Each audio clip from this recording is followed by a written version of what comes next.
مطلب وہ آتا شامل نہیں ہے جو نیچے وضو خانہ اور واش روم مسجد کے اندر. ٹھیک ہے. تو ضرورت جب آپ کو ضرورت ہے تو تب آپ جا سکتے. تو کیا عرض کرنا تھا جی؟ لمبی گفتگو جو ہے وہ گھر والوں کے ساتھ نہیں کرنی. مطلب آپ یہاں بیٹھے ہیں, میں کہتا ہوں اگر آپ دل جمی کے ساتھ یہاں بیٹھے ہوں گے نا, یہاں خود کو اللہ کے ساتھ جوڑیں گے تو اللہ آپ کے گھر والوں کو کچھ نہیں کرتا, کچھ بھی نہیں ہوگا. نیت یہ ہونی چاہیے کہ خالص اللہ کے لیے میں یہاں پر بیٹھا ہوں, یہاں پر رکا ہوں, اتنی دور سے سفر کر کے آیا ہوں, تو اسی کام کے لیے آیا ہوں. تو پھر جو آخری باتیں کچھ کرنا چاہتا ہوں, کل میں انشاءاللہ تجوید کے اوپر انشاءاللہ قرآن پاک کی تلاوت. اب علامہ صاحب اسی پکی آئے ہو, مطلب علامہ حضرت مولانا خضر الاسلام صاحب نقشبندی آدمی, آپ بھی تشریف لے آئے ہیں, تو یقیناً یہ یہاں پر ٹھہریں گے. تو یہ ایک اضافہ ہے کہ جو کوئی فقہی مسائل ہو یا کسی قسم کا بھی کوئی مسئلہ ہو تو آپ ان سے استفادہ حاصل کر سکتے ہیں, ان کے پاس آ سکتے ہیں, ان سے پوچھ سکتے ہیں. یہ خادم ہے, یہ دربار ان کے خادم ہے. یہ آج یہ بولیوں والی وہ کرمیچی نہیں ہے, ان میں انہیں حضور کے عالم میں بالکل جوڑ کے بالکل خالی کیا ہوا ہے. خالی کس چیز سے کیا ہوا ہے؟ تکبر سے خالی کیا ہوا ہے, کنار سے خالی کیا ہوا ہے, عاجزی سے بھر دیا. تو آپ یہ ایک اضافہ ہے, ان سے بھی آپ. تو کل میری کوشش ہوگی کہ تجوید اور قرآن, دیکھیں قرآن پاک زیادہ بار میری بات سن لیں, زیادہ بار ختم کرنے سے, دوڑ لگانے سے یہ بات بہتر ہے کہ اس کو تجوید کے ساتھ پڑھیں. لحن جلی لحن خفی کا خیال کیا جائے, تجوید کا خیال کیا جائے, مخارج کا خیال کیا جائے, ساؤنڈ کی پروناؤنسیشن کیسے ہوتی ہے وہ سمجھے, جوڑے نہ لگائیں. میں یہ کہتا ہوں ایک طرف سورہ فاتحہ صحیح تجوید کے قواعد ضوابط کے ساتھ پڑھی ہوئی, اس کے بدلے میں کوئی 30 پارے بھی پڑھ دے گا تو وہ میں اس کو ایک کو زیادہ پرائیورٹی دوں گا, کیونکہ یہ قرآن پاک تجوید کے ساتھ نازل ہوا. وَرَتِّلِ الْقُرْآنَ تَرْتِیلًا, تو اس ترتیل ٹھہر ٹھہر کے پڑھنے کے حوالے سے مولا علی مشکل کشا جن کا آئے جن کو تو کیسے یاد اور یہ غربتی گفتگو ہو رہی ہے. ان کا دن بھی آج انہی کی بات سنا رہا ہوں.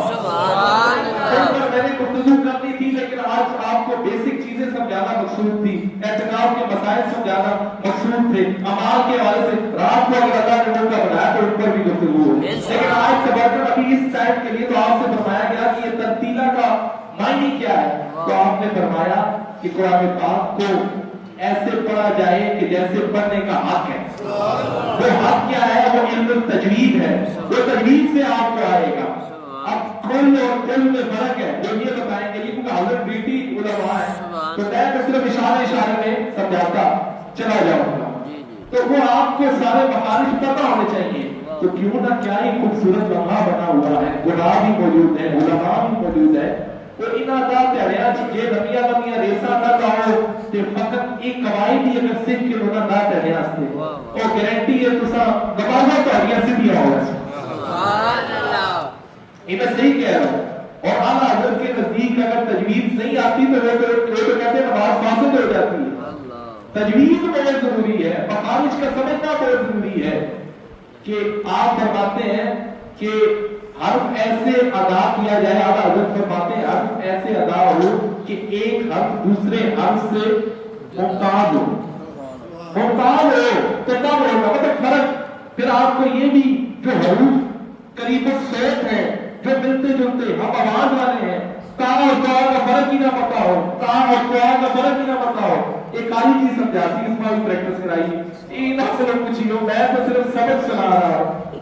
تو ان چیزوں پر غور, سیکھنے سے ہی چیزیں آتی ہیں. بے شک. تو آپ یہ سیکھیں, یہ حضرت ڈیوٹی قرآن رات موجود ہے. کل میں جو اس کی بیسک چیزیں وہ آپ کو سمجھاؤں گا, بعد میں آپ کا کام ہے. تو پھر حضور نے فرمایا قرآن پاک کو اپنی آوازوں سے زینت دو.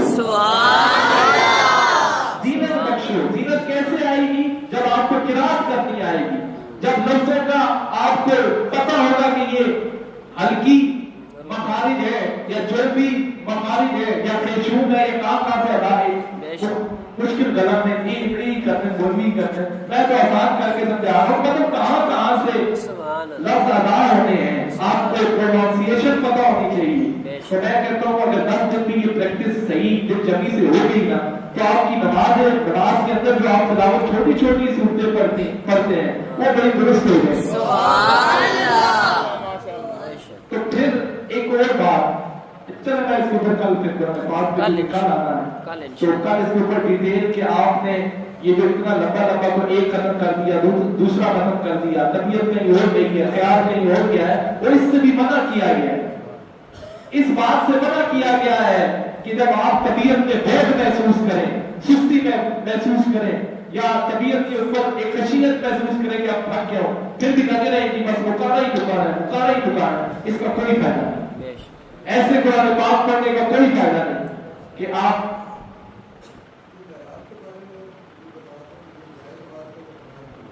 یہ کیا یہ جائے نماز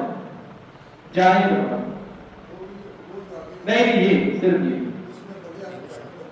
کس میں ادھر شامل ہے لیکن ضرورت کے ٹائم پر ہم اس کو یوز کرتے ہیں یہ جائے نماز ہے وہ بھی جائے نماز ہو سکتی ہے وہ بھی تینوں جائے ہو سکتی ہے بس صرف یہ شامل آپ کہنا کیا چاہتے ہیں مطلب نہیں ادھر تو نہیں ٹوٹے گا ادھر آپ جا سکتے ادھر جا سکتے تینوں پہ جا سکتے اگر میں سمجھ رہا ہوں صرف آپ جائیں نماز کی جگہ پوچھنے کی صرف یہی ہے وہاں بھی ادھر آپ جا سکتے ہیں ٹھیک یہ اصل ہے بالکل فنائی مسجد وہ ہے جو سراؤنڈنگ سے باہر ہوتا ہے کیوں اسی طرح فنائی جو باہر آتے سے باہر یہ آتے کے اندر ہے آپ سمجھ آ تو آج یہ کرنا ہو کیا بات کرنا کہ قرآن پاک کی تلاوت اتنی لمبی جی ہاں یہ کہ مطلب بہت محسوس کر رہے ہو اس کے اوپر پوری روایت میں پیش کروں گا کل آج اس کے اوپر ڈیٹیل سے بات کروں گا کہ یہ ہے کہ آپ نے پھر بہت محسوس کریں تو بند کر کے پھر طبیعت تازہ نہ ہو پھر کھول دیں ٹھیک ہے یہ نہیں کہ دور مکانا دور ختم کرنا ترے کرنا پھر ایسے ختم کرنے کا دل جمی کے ساتھ خوشو خضو کے ساتھ اخلاص کے ساتھ ہوگا تو پھر وہ اللہ آپ کو بڑا ہی فائدہ دے گا تو دعا ہے اللہ تعالیٰ سے میں سے آج کی گفتگو اتنی کافی ہے کیونکہ آج زیادہ زور ہم نے اعتکاف کے اوپر چلو میں تھوڑا سا ریپیٹ بھی کر دیتا ہوں تاکہ آپ کو وہ چیزیں سمجھ بھی آئیں اور پتہ بھی ہو کہ سب سے پہلے ہم نے حکیم جی کی گل کی تھی مسجد کو کیا کرنا ہے اونچا بولنے والا تھکنا چاہیے کسی کے دل سبحان اللہ وہ بھی نہ آپ کو بہت کی ضرورت نہیں آپ جو میں کہہ رہا ہوں وہ آپ سمجھیں مجھے اس کی ضرورت ہے تو مسجد کو کیا کرنا ہے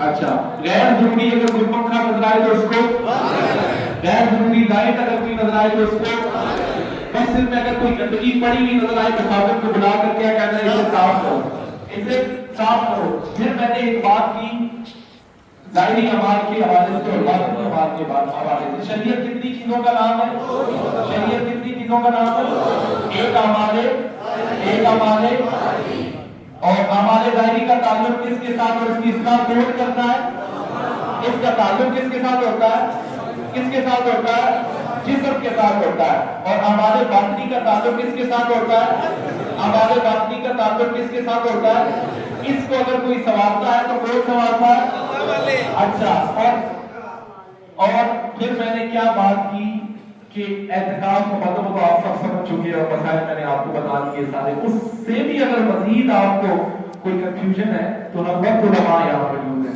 ہر وقت جو گناہ آزاد ہے یہاں پر موجود ہیں اور یہ آپ کی خدمت کے لیے حضور کے کلام میں چھوڑے اور آپ ان سے مستفید ہو سکتے ہیں تو دعا ہے اللہ تعالیٰ سے جو میں نے کہا اپنی بارگاہ اقدس میں قبول فرمائے منظور فرمائے اور مشائخ کے لیے دعا کیا کرے اور اس پورے اعتکاف میں کیا ہر وقت بھی کیا کرے کہ اللہ تعالیٰ مشائخ کا سایہ تعدیل قائم دائم رکھے کہ جن کے وسیلے سے ہمیں اللہ کی محبت بھی نصیب ہوئی ہے حضور علیہ السلام کی محبت بھی نصیب ہوئی ہے اور یہ تو مشائخ حاضرہ کی بات کی اور جن مشائخ جو صاحب قبول مشائخ ہیں ان کے درجات کو اللہ بلند فرمائے کہ جن کی وجہ سے یہ بہاریں اور رونقیں ہمیں نصیب ہوئی. تو دعا ہے اللہ تعالیٰ سے جو میں نے کہا اس پر آپ کو عمل پیرا ہونے کی توفیق عطا، مجھے بھی توفیق عطا فرمائے، آپ کو بھی توفیق عطا فرمائے. تو اب دعا میں کرتا ہوں، لیکن اس سے پہلے یہ